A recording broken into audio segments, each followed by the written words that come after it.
This interview is for information only and should not be considered as investment advice or a recommendation to buy shares in the company featured.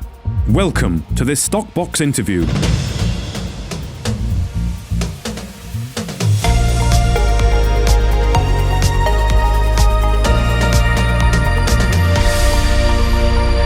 Joining us today is Paul Barrett, the Executive Director at Rome Resources. Thank you very much for joining us today. Paul, how are you?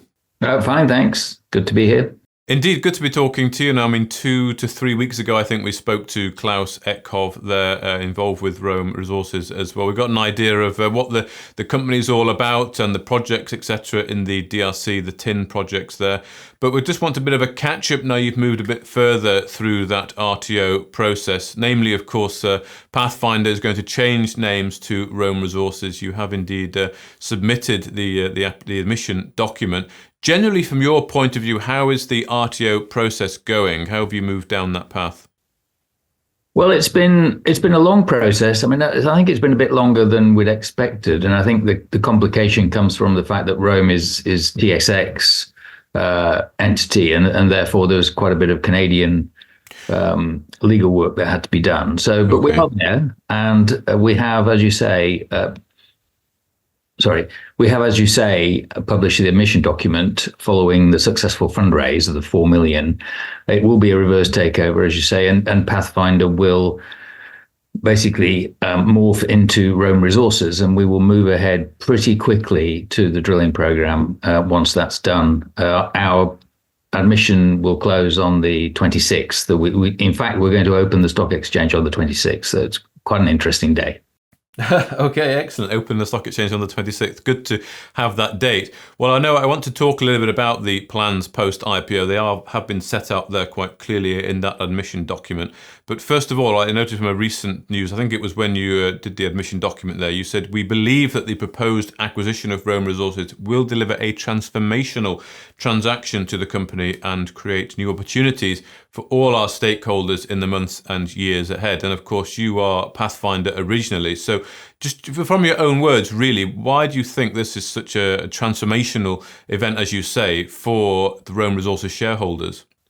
Yeah, well, it's transformation. It will be transformational for both. Pathfinder has been on the market for quite a while, and they've struggled with a Mozambique heavy mineral sand asset that was effectively expropriated about a decade ago.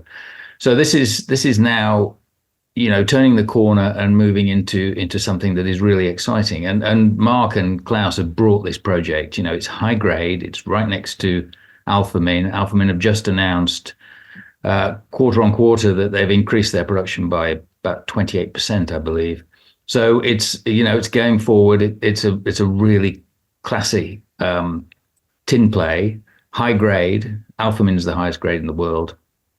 And as I say, Klaus and Mark have really they've done very well in the DRC in terms of other projects as well. So good track record. They're bringing that track record. They're bringing the asset. And really, I think they're also bringing a drilling program, as I mentioned, will start within a week or two. Yeah. So, it's all going to be good, I think, for both sets of shareholders. Good. And is there anything left to do? You said the 26th there is when you're going to open the stock exchange. Is there anything left to do, or is it more just formalities now? Well, it is formalities, but it requires both a Rome Resources shareholder vote and a Pathfinder shareholder vote. Rome's happens tomorrow. Ours is on the 25th. So assuming that both of those are positive, in the interim, Rome have to go back to get a final court order from British Columbia court, but that itself is a formality if the shareholders approve it. So I think by the 25th, we're done. Well, yes, it certainly sounds like there is a pretty significant kick-off program, so to speak. There is a total of 16 diamond drill holes planned, 8 at Kalai and another 8 at Mont Ag-Oma. And this is to test the continuity of the tin mineralization and then actually feeding into an inferred mineral resource. That's right. The program, well, what's been achieved so far following the tin anomalies that were identified in soil samples, they then did a limited amount of drilling, which gave us some really good high grades for the tin and the copper, and some zinc as well. So all that now needs to be firmed up, filled in, extended, so that we can, as you say, come up with a resource estimate by the end of this year. By the end of this year, to have a resource estimate, that would be rapid progress, really, wouldn't it? So it doesn't sound like the guys are hanging around. I also noticed from the ONS that you also say the primary aim of the program is to confirm a mineralization model of vertical zonation similar to San Rafael in Peru. So could you perhaps explain a little bit more about the similarities with that project? That's right. So San Rafael is another of the very large tin producers in the world. It was originally a copper deposit. So the copper is pretty much at surface and near surface. And as they went down into the system, they picked up the tin. So what happens in terms of the geology is that as the fluids come off the granite, they're higher temperature. The tin drops out at the higher temperature, i.e. deeper in the system, and the copper and zinc shallower in the system. So that model basically shows you a zonation as you go from shallow to deep, copper to tin.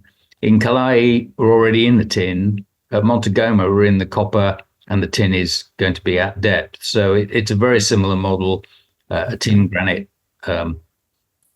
system. Right, okay. And at the end of the program, you want to have a sort of a model that sort of visualizes this, you hope?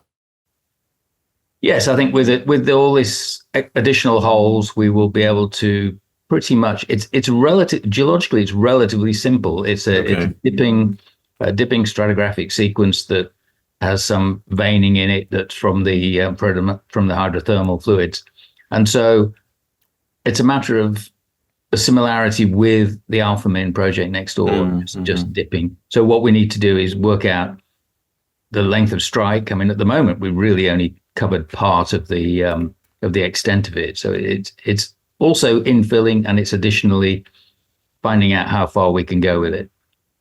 Right, okay, good. And it's all fully costed for, isn't it, as well? I believe that phase 1 and phase 2 costing just over £1 million then. Of course, your £4 million raise more than covers that. But you do talk about perhaps a third phase of 6,000 metres there.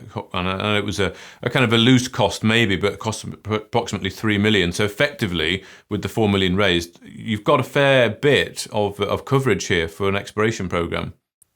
We do. We think that... we're going to run the ship fairly tightly. You can in DRC with logistics, etc. You can get some higher costs, but we're the team that they have are really tight on spending. So we think we can easily do the two programs that we've talked about, and maybe potentially more with this fundraise. Okay, good. And you've got 3 to 4 rigs. I think you say operational. You can hopefully be, I'm sure, keeping the market updated throughout the course of the British summer here, and as you go into the start of Q4, getting that finished, and then indeed I think the results analysis you're hoping before the end of the year. That's right. I mean, there will be pretty steady news flow into, as you mentioned, we have 3 rigs and a 4th one potentially coming in September. So there will be a lot of news flow. There is a calculation of an exploration target going, which is a kind of a precursor to resources, which will probably get announced in the next few weeks. While the drilling is going ahead, we have on-site assays that we can use, so we can come up with some pretty rapid results, and hopefully, as I say, turn it around into a resource number, either the end of 2024 or right in the new year. No later than that. Right, okay, good. Well, thank you very much. And just wonder if I can get a final thought. You did touch on it at the start when we talked about the opportunity for shareholders, but with you being involved in Pathfinder for a long time, how are you sort of feeling with this new opportunity? And is it fair to say that this will be effectively the sole focus of the company going forward? Absolutely. We will be looking, I think, potentially at other ventures. I mean, I come from an oil and gas background, which is really... A portfolio approach is a much better way of looking at it. I mean, here in mining, it's not as binary as oil and gas, but it still has a potential risk, and it's always a good idea to have a few other projects that you're looking at the same time. So it will be the main focus, but we'll also look at some new ventures, new discoveries to try and work on as well. Okay, so a new sort of lease of life for Pathfinder shareholders as it becomes Rome Resources, do you think? Well, I certainly hope so. I mean, I haven't actually been in Pathfinder that long, but I came in when they became a cash shell to try and push this RTO forward. So, Right. But there has been, yes, long-suffering shareholders. I mean, it's basically because of the Mozambique issues, and now we've turned it around. I think it'll go well. Excellent. Well, thank you very much for your time. Paul Barrett, the Executive Director at Rome Resources, looking very much forward to following things as you go down that RTO in a matter of days, really. Yeah, that's right. Thanks. If you enjoyed this interview, then give us a thumbs up, a like or a retweet. Subscribe to us on YouTube or follow us on Twitter and hit that notification bell to be the first to know when we release new content. There's loads of great content on our website too, across all our programs at stockboxmedia.com. Thank you for watching.